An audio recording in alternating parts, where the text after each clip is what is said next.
Putting on those black stockings, the girl complains that the tight skirt is very bad for moving around. But, feeling a bit embarrassed, she asks our protagonist if she really needs to wear this type of outfit. Feeling quite shy, the pink-haired girl confesses that the clothing actually helps with movement. Quickly, our boy reassures the girl, saying her old clothes weren't fit for running and that they are escaping tonight. After all, they are both running to save their own skins, not going on a picnic. At that moment, the girl happily shows that she kept the wedding dolls he gave her as her greatest treasure. Outraged, the protagonist scolds her for wasting time on nonsense and tells her to pick up the pace. Going back in time a bit, we find out how the kid ended up in this mess. Right off the bat, a well-endowed woman invited him to join the dual cultivation sect. Without thinking twice, our little protagonist accepted immediately, since they didn't care about talent levels. But the joy was short-lived because the sect was declared villainous and a war suddenly broke out. Considered a useless disciple, the boy was thrown onto the front lines just to serve as cannon fodder. During a mission, he ended up in a coma and was saved by a peasant girl named Xiaotao.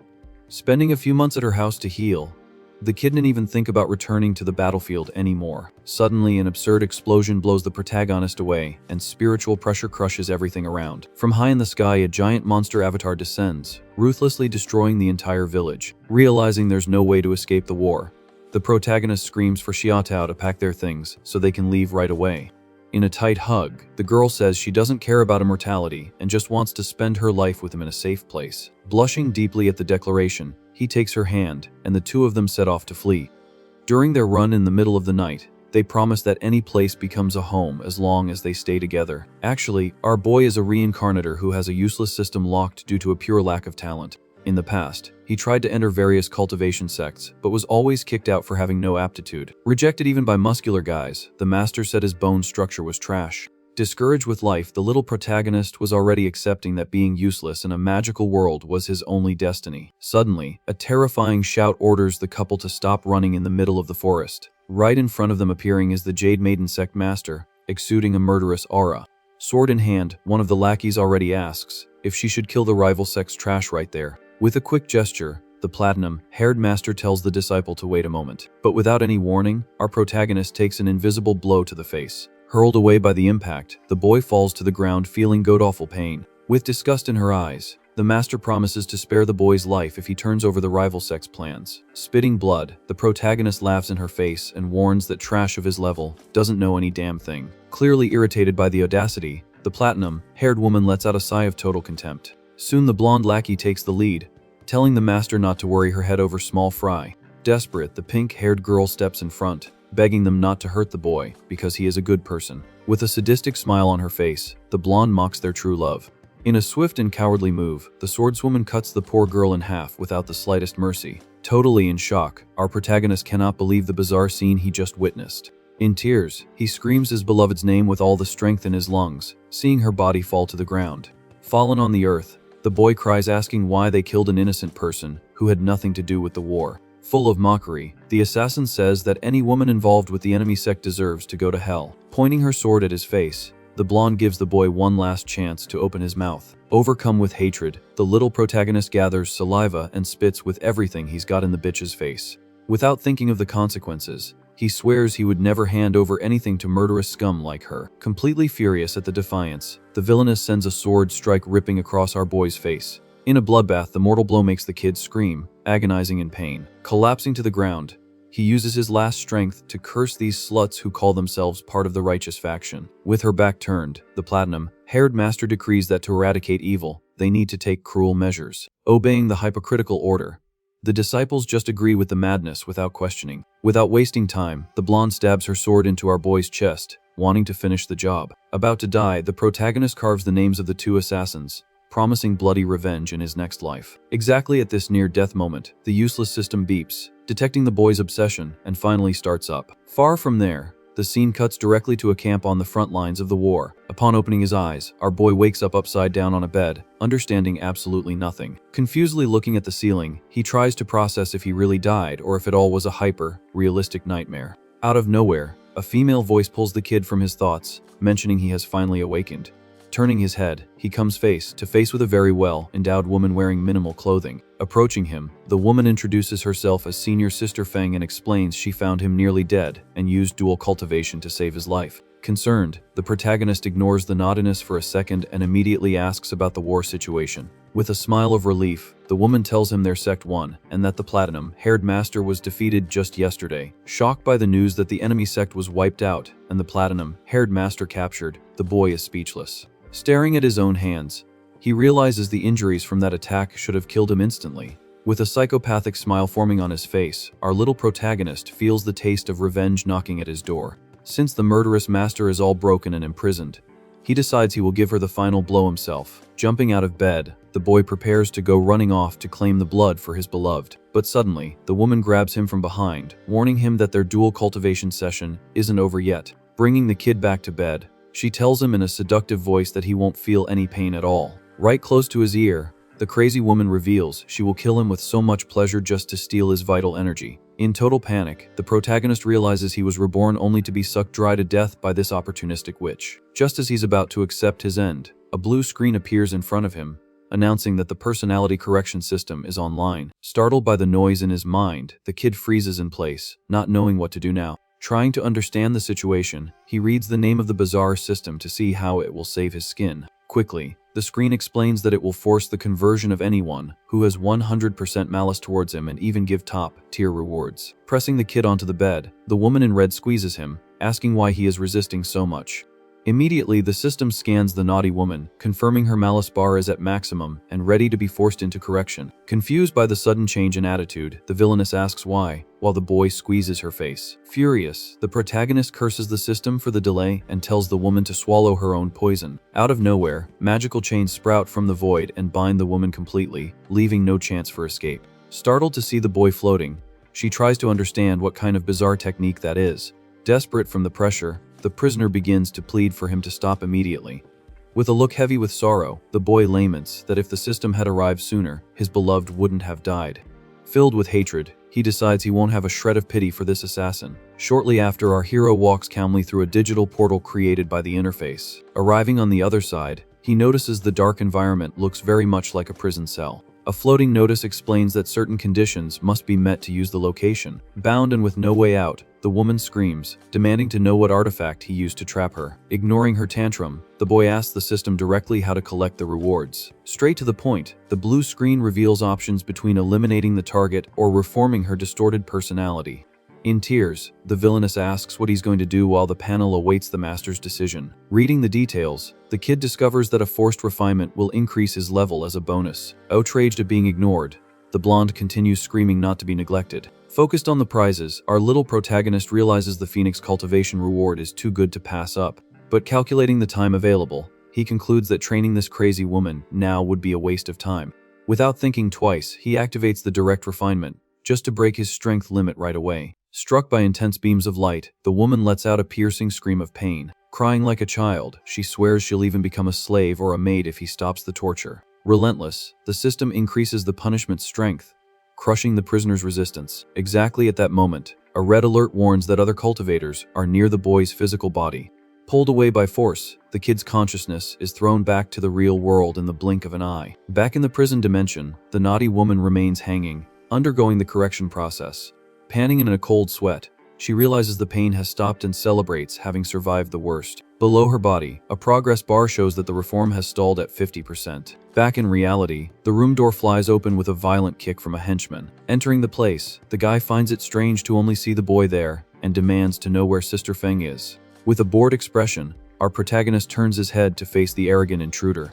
Lying through his teeth, he invents a story that the woman went into secluded cultivation and vanished. Not caring about the excuse, the guy pulls the kid, saying he'll serve to fill out the ranks. Dragged against his will, the boy finds himself flying on a magic sword along with an entire squad. Curious, the henchman asks the leader what their true mission is in the middle of the night. Recalling the recent massacre, the captain comments on the rival sect's bodies scattered across the ground. Smiling, the leader reveals the great objective is to hunt down the platinum-haired master who is cornered in a cave. Hearing the assassin's name, our protagonist's eyes glow with pure thirst for revenge. Arriving at the entrance of a bizarre canyon, dozens of sect members have already made their presence known. Taking lead of the operation, an elder orders the cannon fodder to line up and wait for orders. Observing the crowd, the boy already realizes that this has all the signs of a suicide mission. Near there, some nasty guys are already making plans to capture the enemy beauty alive to take advantage of her Out of nowhere, the system beeps, congratulating the kid for completing half of the prisoner's reform. Thanks to that, his power level explodes, reaching the 5th stage of body forging instantly. Impressed by the sudden advancement, the guy next to him thinks it's amazing that he's getting stronger right before the fight. Disguising his surprise, the protagonist fakes excitement but is bothered by gaining so much power from only half the process. Demanding immediate silence, the spokesperson warns that the true authority has just arrived. Quickly, all the disciples bow their heads in a sign of absolute respect. Floating commandingly, the great Master Xiao descends, exuding a terrifying purple aura. Feeling the old man's spiritual pressure, the extras begin to break into a cold sweat of terror. With an arrogant gesture, the leader tells the group to cut the useless formalities. Respectfully, the main elder thanks the sect master for his presence. Right behind, a rabbit woman distributes pills, calling the stuff a miraculous elixir of strength. Staring at the red ball in his hand, our protagonist already knows there's a catch. Knowing the sect's dirty history, he is absolutely certain that this medicine is a trap. Shouting orders from the back, the old man tells the troop to advance to capture the platinum-haired woman without mercy. Tossing the pill into his mouth, the boy puts on an act and pretends to swallow just to avoid drawing attention. Motivating the cannon fodder, the leader guarantees that the enemy is gravely wounded and on death's door. With a sinister smile on his face, the master says that if everyone attacks together, nothing can go wrong. Completely blinded by the promise of victory, the disciples advance like madmen into the cave. With red eyes and bulging veins because of the pill, the guys are already screaming that the enemy master is theirs. Seeing the madness hit the troop, the protagonist confirms that the pill turned everyone into aggressive zombies. Invading the depths of the canyon, the gang of lunatics finally spots the main target. Fallen on the ground, covered in blood and with her clothes torn, the powerful platinum-haired woman can barely breathe. Jumping like a wild animal, the first drugged henchman already tries to pounce on the woman. Spitting blood because of the insolence, the villainess feels disgusted by the scum trying to touch her. In an ultimate breath of absurd power, she summons a giant green sword to clear the room. Calling the idiots arrogant, she directs the massive blade toward the crowd. Frozen in panic, the invader in front realizes he has made the worst mistake of his life. Blasts of green energy cut through the air, slicing the sect disciples as if they were nothing. Hiding behind a giant rock, our protagonist watches the massacre, dodging the danger.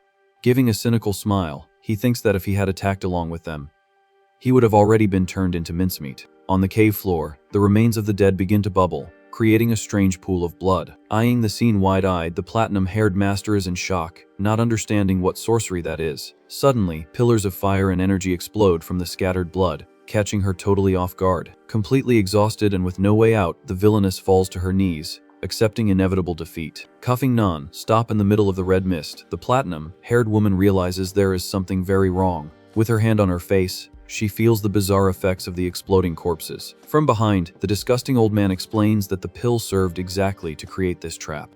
Letting out a malignant laugh, the master reveals that the blood fog is filled with aphrodisiac poison. Immediately, the villainess begins to pant, losing control of her own body. Totally affected by the toxin, she complains that she is feeling unbearable heat. Hidden in the corner, our protagonist wipes the blood from his face, observing everything with disgust. Shocked by the low blow, the boy concludes that the sect bosses are worse than wild animals. Suddenly, the woman hears a noise and shouts, wanting to know who is there. Stepping out of the shadows, the kid mocks her, asking if she still thought she could hide. Surprised by the appearance, the assassin recognizes him as the trash from yesterday who should be dead.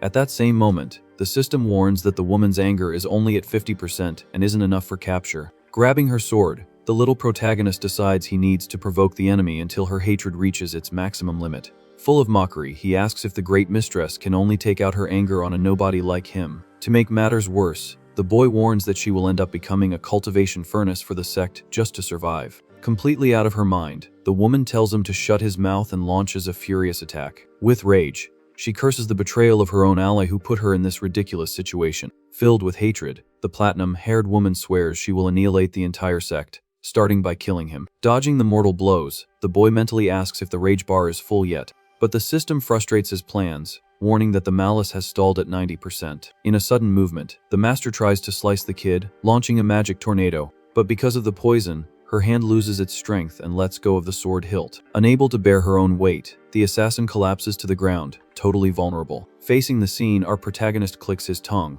frustrated that he's still so close to the system's limit. Far from there, the heavy weapon falls, hitting the stones with a dry thud. Standing with his arms crossed, the boy simply watches the powerful villainess crawling at his feet. Confused by the paralysis, the woman tries to understand why her body is no longer obeying her. Overcome by the aphrodisiac effect, the prisoner groans, saying she can no longer bear so much heat. Fallen on the stone, she loses whatever shred of posture she had left. On the outside, the nasty old man laughs, guaranteeing that she'll be begging for help very soon. Standing at the entrance, the lecherous master says he'll come in to heal the woman as soon as she's suffered enough. There in the depths of the cave, muffled screams begin to echo through the stone walls. Totally surrendered to the poison, the platinum-haired woman has completely lost her sanity on the hard ground. Focused on training, our protagonist already advances to the 9th level of body forging, taking advantage of the moment's energy. Calmer now, the kid gets up, feeling the new power flowing through his veins in a short period of time. Keeping an eye on her, he praises the girl's sacred physique,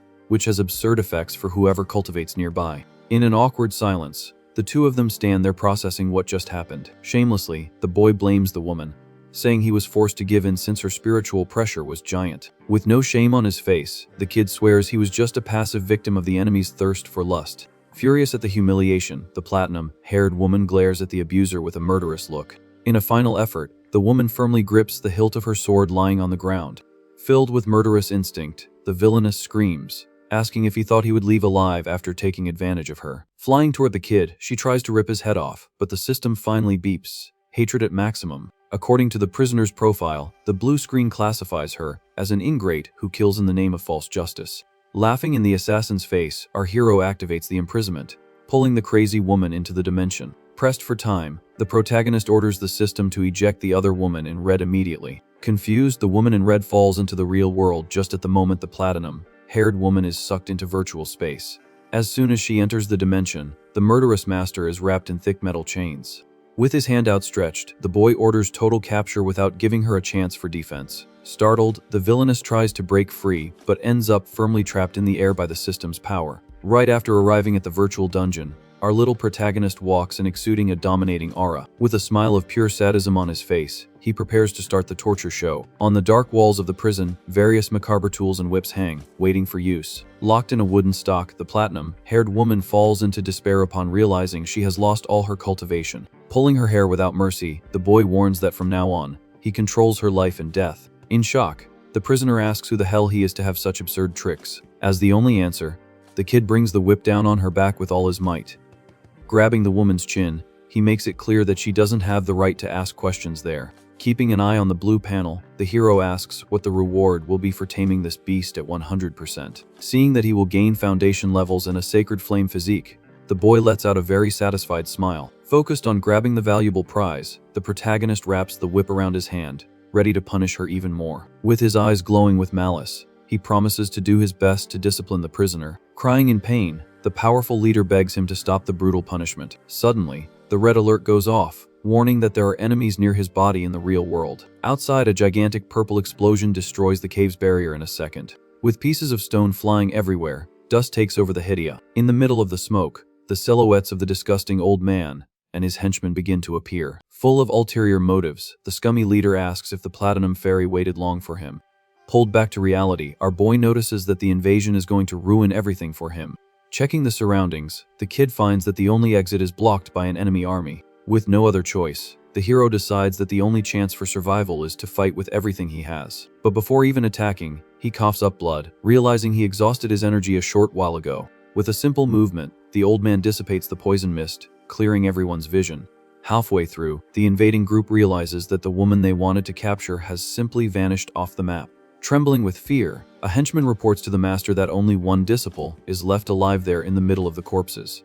Falling to the ground, the girl in red despairs, shouting that the captured woman was not the real Platinum Master. With a confused look, she glances around, trying to understand how she ended up in that canyon out of nowhere.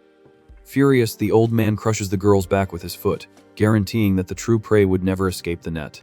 Pressing his boot onto her head, the master demands to know where the real assassin hid. Outside, the advisor tries to calm the leader, saying the enemy might have died in the explosion along with the troop. Distrustful, the old man pulls the girl's hair on the ground, suspecting that someone so powerful wouldn't die that easily. In the middle of the carnage, the master exudes a terrifying purple aura, showing all his impatience. Pulling at the prisoner's clothes, the old man accuses the girl of using a fake disguise to deceive everyone. Ripping the top of her dress, the leader exposes the rival sect's mark on the woman's chest. Confused by the attitude, the henchman beside him asks the master what is the meaning of all that. With a macabre smile, the old man decrees that she is the real Bai Ningbing, hidden in a cheap trick. Desperate, the girl swears up and down that she is just a humble disciple and not the leader of the enemy faction. Totally blinded by his own theory, the master argues that only the assassin would have such a dense spiritual aura there. Mocking her denial, the old man points to the back of the cave, mentioning there's a live witness to confirm the story. Recognizing his name, our protagonist freezes in the shadows, knowing his goose is cooked. Pulling the boy by the neck with magic, the girl in red accuses him of being the reason she's in this mess. Lifting the kid into the air, the woman screams, asking if the old man really thinks she would conspire with a failure. Choking, the protagonist coughs up blood, while the master demands the brat confirm his version of the story. Rubbing his bruised chin, our hero realizes he's in a dead end and needs to think fast. Breaking into a cold sweat, he analyzes his options so he doesn't end up dead by the furious master. Faking a cough, the boy bows his head and thanks the elder for supposedly saving his life. Shamelessly, he invents a story that the real platinum master blew herself up, causing all that damage to the henchman. Taking a dramatic pause, the kid stares the old man deep in the eyes to gain credibility. Continuing the act, he states that after the explosion, the villainess changed her face and turned into this girl in red. Satisfied with the lie, the master lets out a loud laugh and orders the fake disciple to be arrested on the spot.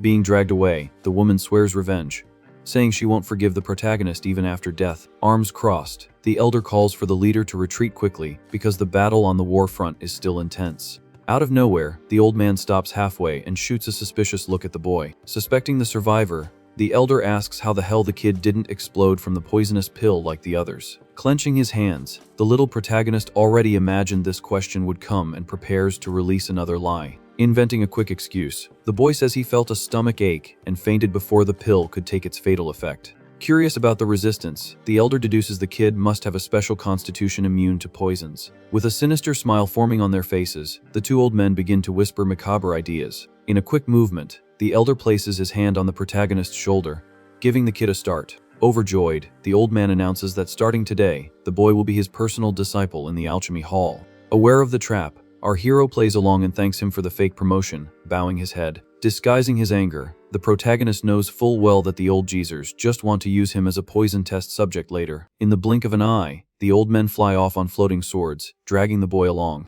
Arriving at the warfront fortress, they go directly to the mysterious alchemy hall. Inside, a giant cauldron gushes magic fire while apprentices work on potions. Smiling widely, the elder warns that his newest pupil has a special task to handle right now. Making small talk, the boy responds that the master only has to ask and he will obey unto death. Taking his hand out of his sleeve, the old man warns that since that's the case, he won't go easy with the training. Tossing a handful of colored pills onto the table, the master orders the kid to swallow them all at once. Shocked, the boy's eyes widen while the elder mocks, asking if his resistance to poisons has vanished. Staring at the mountain of suspicious balls, the kid confirms he's become nothing but a human lab rat. Trying to buy time, he stammers, saying it's too much at once. Irritated, the old man slaps the table, scattering smoke, and warns of the consequences of deceiving a sex superior. With no way out, the little protagonist picks up the first pill from the pile, hoping his forged body can withstand the blow. Satisfied, the master takes a scroll, stating he'll record every physical reaction the boy has. Swallowing the poison, the protagonist breaks into a cold sweat because the old man won't stop staring at him with a maniacal look. Suddenly, an absurd explosion outside makes the ground shake and breaks the room's ceiling.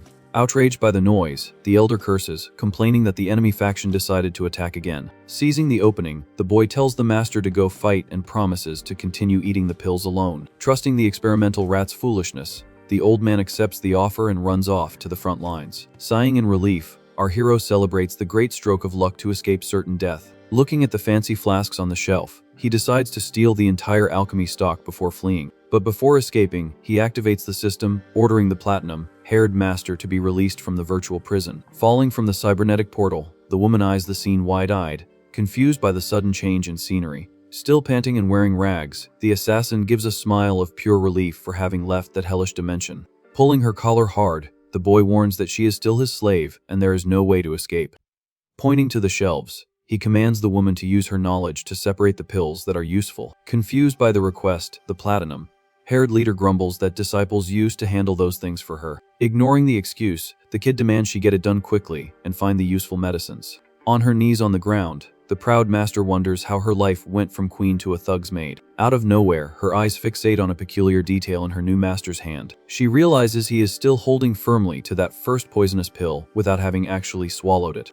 With a malicious smile, the woman concludes that if she finds the right medicine, she can recover her own cultivation and kill him. Pointing to a glowing flask on the high shelf, she lies, saying there are curative foundation potions there. When the boy turns his back to check the pot, the villainess strikes as fast as a snake. Moved by despair, she doesn't hesitate in trying to knock the kid down with a surprise blow. In a suicidal move, the woman steals the poisonous pill from his hand and tosses it straight into her own mouth. Startled, the protagonist turns back, shouting indignantly because she stole the suspicious poison. Letting out a dark laugh, the platinum-haired woman confirms that his despair only proves the pill was good. Almost instantly, a sinister pink aura explodes from her body, making the woman howl with uncontrollable power. Startled by her own body's reaction, the prisoner falls into total panic. Understanding nothing, she realizes her magic power hasn't returned and a bizarre fire is dominating everything. Blushing deeply, the platinum-haired woman whispers that the effect of that pill is all too familiar to her. Soon the protagonist connects the dots and understands that the old man tried to push a very strong sect aphrodisiac on him. Desperate, the woman crawls along the ground and grabs the boy's pants, begging for urgent attention. Overcome by desire, the assassin begs him to stop stalling and give her what she needs right away.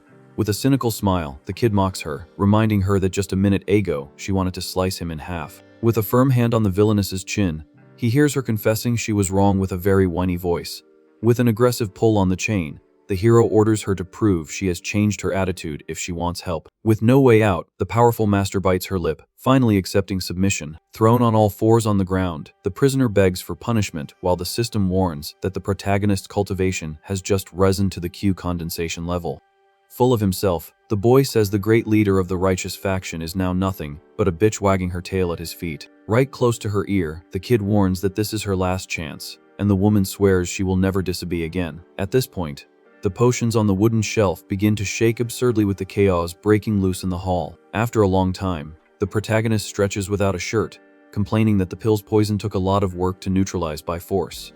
Huddled in a corner wearing only rags, the platinum-haired woman grumbles, irritated at having fallen into this bastard's clutches once again. Exactly at this hour, a blue system screen pops up in front of the boy, announcing that the first act of reform has been completed and a new room has been unlocked. Curious about the unusual notification, the kid focuses his gaze to read the details of that message. Suddenly, a mysterious and gigantic door exuding a red light appears in the scene, proving that the hero hit the jackpot in the harvest.